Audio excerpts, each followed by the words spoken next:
Hello, welcome to DIY with Wayne. Today, I'm out here in my garden, and it's that time of the year I've got to install my electric fence to keep the critters out from eating my vegetables and stuff. And I will be installing a solar-powered fence charger this year. I got this at Tractor Supply. I'll put a link in the description if you're interested in your own. I bought this late last year, so they may not have this exact model, but if not, I'll put a link in the description to something close. But anyway, I got my fence charger, I got my wire, and I got my insulators, I got my insulated post, I got my metal post for the corners, and I've got one ground rod. Now I'm going to be covering a few questions and comments I've had over the years, because my first video about electric fence stuff is getting pretty old. But I will put a link to it in the description because it goes into a lot of detail about the different components and why you use what where. So if you have questions about this video and the different components, reference back to that video and it'll probably answer your questions. But to start with, I've had comments about the electric fence and that's just horrible that you do that to animals. Let me tell you something. These electric fence chargers, if you do them right, they don't hurt the animals, okay? It will give them a little shock. They don't like it. They don't understand it. They stay away from it. It's just that simple. I've used electric fences probably over 30 years at this point, and I've been shocked by them a few times myself, and I can tell you it's not pleasant, but it doesn't hurt you. It doesn't leave a mark. It don't kill you. But if you do it wrong, and I've seen people just hook up the wire to a 110 volt plug at the house. If you do that, it can kill people. Don't do that. If you're going to do electric fence, make sure you buy a decent fence charger, whether it be battery powered, 110 volt that you plug in, or solar powered like this one, but make sure you get a good fence charger so that you will be safe and you won't hurt yourself or the animals. All right, let's get started installing this thing. Now here again, I think I mentioned I'm not going to cover all the aspects of putting up an electric fence, but I'm going to cover the basics. First thing you want to do is decide where you want the fence. And I know that sounds a little bit like a duh, but if you look like right down through here, I don't want my fence right next to my plants. I don't want the plants touching the fence because it can kill the leaves, but I also want room that I can walk between the fence and my plants.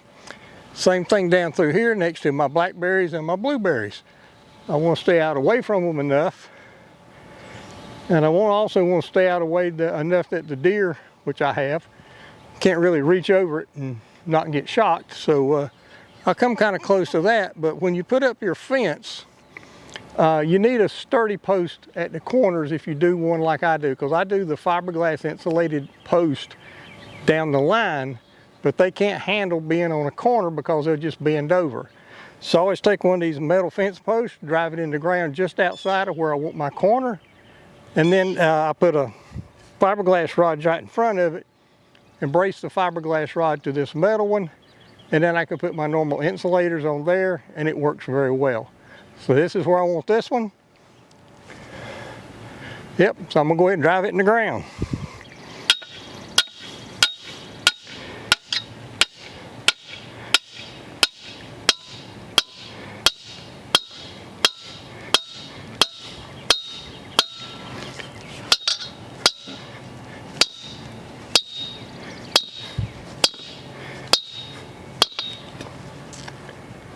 Okay, so I'll go ahead and do that on all four corners, and then I'll come back and start installing the fiberglass posts that will, be ever 10 feet or so in between the metal corner posts. Plus, like I said, one fiberglass rod or post here at the corners. All right, let's do that. Okay, at this point I got my metal corner post in. You may have seen me driving that with a rather large metal hammer, and that's fine for these metal posts. If you got a post driver, that's better. It doesn't damage these posts as much. But these weren't going in too deep, so I didn't get my post driver out. I just used my big hammer. Now when you put your fiberglass rod here, don't put it straight in line. I don't know if you can see, but that red bucket down there is where my corner post down there is at. I don't want this post straight in line with the metal post in that bucket. I don't want it straight in line this way going that way. I want to come out at a 45 from this post toward the garden. So this post will have wire going that way, and it'll have wire going this way, and that helps keep things straight up and down. All right, so let's drive this in using a rubber mallet. You can use a dead blow hammer. There are plastic hammers that you can purchase that work. This ground right here on this corner is particularly hard. This doesn't want to go in too good. But that'll probably be okay. You got to remember these corner posts and the ones going down through here, the fiberglass poles, they don't have to be driven in really deep because they don't have side-to-side tension on them. You're not going to have water or wire pulling it this way. The corner posts take care of the tension of the wire. So the only tension really on these posts is to keep the wire straight up and down. It's not going to be leaning over. Just straight up and down is the only stress on these posts.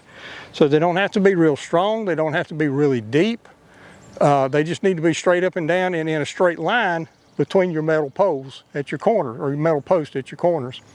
All right, let's drive the rest of them in. I'm going, and I don't use a tape measure. I just kind of step off about 7 or 8 feet, and that's where I put the next post. So I'm going to go ahead and do this down through here.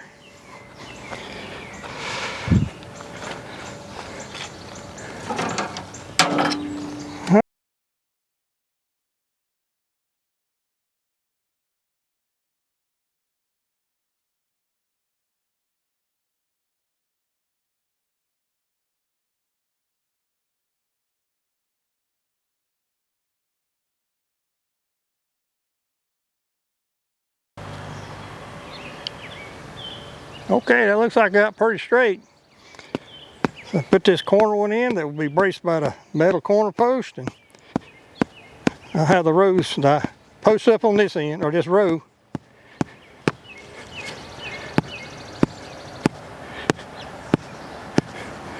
It hadn't rained in a couple of days. If it had rained last night, this would be easier. All right, let's move on. Okay, the next thing is to put your insulators on. And I use these that just slip over my fiberglass post, tighten them up a little bit, slide them down. I can always tighten them up more later. And in my case, I put 3 on each post, but that's entirely up to you. You could use 1, you could use a bunch if you wanted to, but I generally do 3. I do 1 real close to the ground, I do 1 up a little bit, and then I do 1 kind of high. So that's what I do. So I'm going to go around now and put all these insulators on my fiberglass post. At this point, I'm ready to start putting the wire on the insulators. And I've got 2 kinds of wire. I got a solid wire like this, and then I've got the wire that's kind of a nylon fabric with those very, very small wire twisted in with it. I like this better for my top strand because it's easier to see, particularly for people and me, but it costs more. So I generally run the traditional type, just wire on the bottom. And the way you hook these up, it couldn't be more simple. You just take your wire, go around the insulator, and just wrap it back against itself a little bit. And that's all it takes to get started. Then you just run this around to all the lower insulators, and then all the upper middle insulators, and then I'll use this for the top insulators, and then you run a wire from this strand to this strand to this strand, and that ties them all together. So that's what I'm going to do now. Okay, at this point I got all my wires hooked up. All 3 lines are connected. And now I'm ready to hook up the solar powered charger. This is my ground rod. It's about 3 feet in the ground. It's a copper coated steel rod, and that works fine. I mean, I've used rebar before. It works just fine as long as you got some moisture in your ground. A little more about that later as I'm winding up things. Now on the charger, you got 2 connectors. You got a light and a switch. Right now the switch is off, so I can touch these and they don't shock me. Ground wire goes over here, which goes to my ground rod. The fence obviously goes to the fence. Now I'll get something a little bit to mount this over here, about like so, because that's where the daylight or the midday sun comes from. But for right now, I'm just going to hook it up and show you it working. So I'm going to loosen these little thumb screws. And my ground rod has a wire on it that's still on there from last year. So I'll just wrap that around this one. There's a couple of washers. I'll try to get between those washers. There we go. Bend it around, tighten it up. Now, for the hot side, same thing. I'm going to take a piece of my wire and I'm going to hook it on here between those two washers. Tighten it down. Okay, and we'll take this side and I'm just going to hook it to my wire. And it doesn't matter if you hook it to this piece, or this piece, because they're all connected. Actually, two of my corners, all three strands are connected. So all you got to do is come over here and just wrap it around there a few times. You know, this is not really complicated. It just has to be touching it and making good contact. Now right there at that point, everything is hooked up, and if I turn the charger on, it should work. So let's do that. All right. I can hear it clicking, so I know it's working. And the reason I put my ground rod where I did, to test it, make sure you, sorry, hawk's flying over. To test to make sure your wire is working, if your ground wire is close to your hot wire but not touching it, you can push it over and you should see an arc there, and I did. It wasn't very strong, but I did see one. So that's how you can test it. Now I'm going to zoom in a little bit closer and see if I can show you that.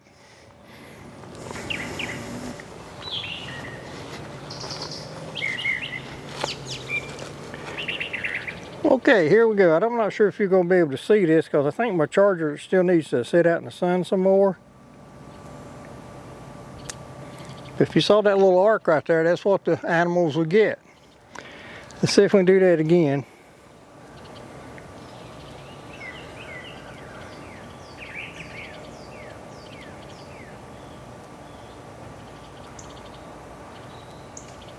I think my fence charger just needs to sit out in the sun a lot more because I think it's just about dead.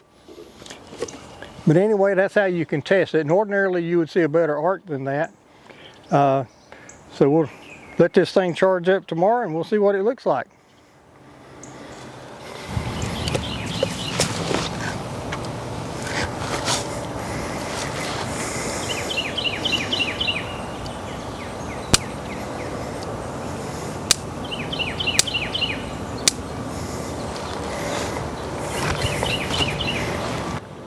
So there you go, installing an electric fence charger.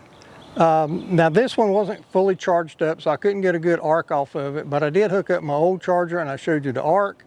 I believe when this one gets fully charged, it'll have a nice arc as well, but it was working. It was just this shock was rather weak. But this hasn't been charged up. It hasn't been out in the sun long enough. I think the instructions say leave it out for 2 days before you use it. And it was probably out here 2 or 3 hours. So it definitely is not charged up properly. So I expect it to work much better. And I'll put something in the comments in a couple of days when I've had some more experience with it and watched it work. And so, you know, look forward for that in the early comments or in my description of the video. And I wanted to cover a couple other things that I've had questions about over the years. A lot of people will tell you got to have 3 ground rods. I was thinking more, I think I told you earlier I've had electric fences for about 30 years. I'm closer to 40 years to be honest with you. But anyway, I've never had more than 1 ground rod, and I've had, I think at the most with the horses and goats and stuff, I probably had 8 or 10 acres fenced in with electric fence. And 1 ground rod, and it worked fine all the way around. Never had any trouble. But if you were in an area where you had really dry soil, not a lot of moisture in the ground, you know, multiple ground rods would probably benefit you. But here where I'm at, we have enough moisture in the ground that 1 ground rod is all I need.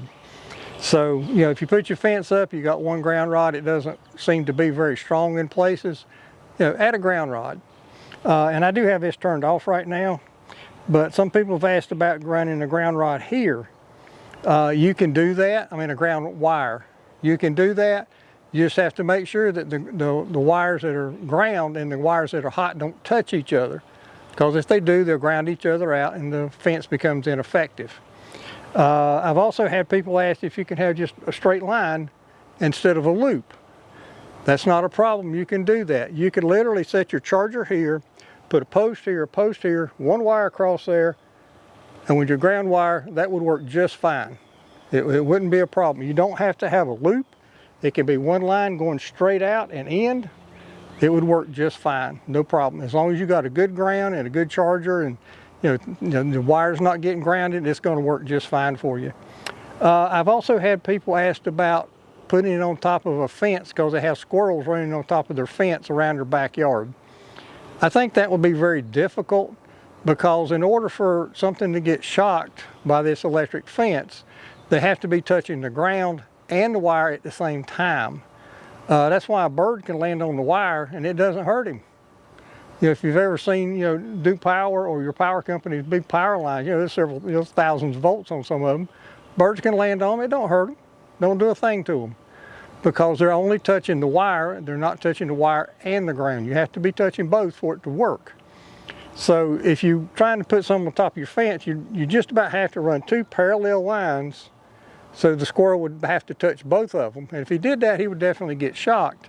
But I think it'd be difficult to keep two lines good and tight and working well, but it would be possible, to do the top of your fence that way to keep squirrels off of it. Outside of that, I can't think of anything else that I have had questions about that isn't covered in either this video or my older one that I will link to. But if you have any questions, leave me a comment. If nothing else, just tell me where you're from. I'd love to know where my viewers are coming from. Thumbs up really helps me with YouTube and it don't cost you a thing. I'd really appreciate it if you click that thumbs up. And at this point, I just appreciate you visiting DIY with Wayne, and we hope you have a great gardening season.